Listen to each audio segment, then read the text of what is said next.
Emmet Fox speaks on the hidden power. There exists a mystic power that is able to transform your life so thoroughly, so radically, so completely, that when the process is completed, your own friends would hardly recognize you. And in fact, you would scarcely be able to recognize yourself.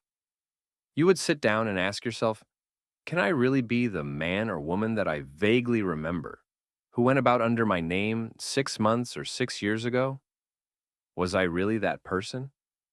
Could that person have possibly been me? And the truth will be that while in one sense you are indeed the same person, yet in another sense, you will be someone utterly different.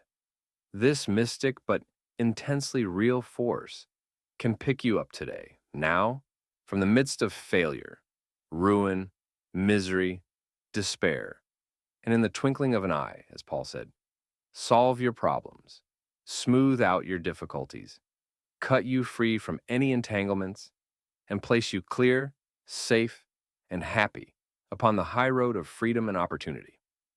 This mystic power can teach you all things that you need to know, if only you are receptive and teachable. It can inspire you with new thoughts and ideas so that your work may be truly original. It can impart new and wonderful kinds of knowledge as soon as you really want such knowledge, glorious knowledge, strange things not taught in schools or written in books. It can do for you that which is probably the most important thing of all in your present stage. It can find your true place in life for you and put you into it too. It can find the right friends for you, kindred spirits who are interested in the same ideas and want the same things that you do. It can provide you with an ideal home. It can furnish you with the prosperity that means freedom. Freedom to be and to do and to go, as your soul calls. This extraordinary power is very real, and the most practical thing there is. The existence of this power is already well known to thousands of people in the world today, and has been known to certain enlightened souls for tens of thousands of years. This power is really no less than the primal power of being, and to discover that power is the divine birthright of all. It is your right and your privilege to make your contact with this power, and to allow it to work through your body, mind, and estate, so that you need no longer grovel upon the ground amid limitations and difficulties, but can soar up on wings like an eagle to the realm of dominion and joy. But where is this wonderful, mystic power to be contacted? Where may we find it? And how is it brought into action? The answer is perfectly simple. This power is to be found within your own consciousness, the last place that most people would look for it. Right within your own mentality, there lies a source of energy stronger than electricity, more potent than high explosive, unlimited and inexhaustible. You only need to make conscious contact with this power to set it working in your affairs, and all the marvelous results enumerated can be yours. This is the real meaning of such sayings in the Bible as, "The kingdom of God is within you," and "Seek ye first the kingdom of God, and all the rest shall be added."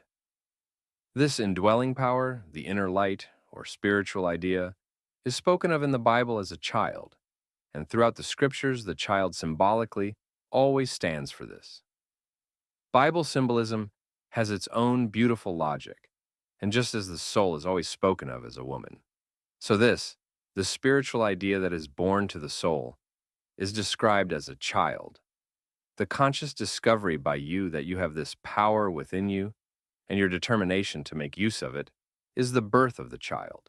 And it is easy to see how very apt the symbol is, for the infant that is born in consciousness is just such a weak, feeble entity as any newborn child, and it calls for the same careful nursing and guarding that any infant does in its earliest days. After a time, however, as the weeks go by, the child grows stronger and bigger until a time comes when it can well take care of itself, and then it grows and grows in wisdom and stature until, no longer leaning on the mother's care, the child, now arrived at man's estate, turns the tables and repays its debt by taking over the care of its mother. So, your ability to contact the mystic power within yourself, frail and feeble at first, will gradually develop until you find yourself permitting that power to take your whole life into its care. The life story of Jesus perfectly dramatizes this truth.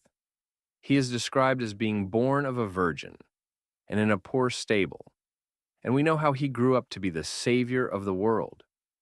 In Bible symbolism, the virgin soul means the soul that looks to God alone, and it is this condition of soul in which the child or spiritual idea comes to birth.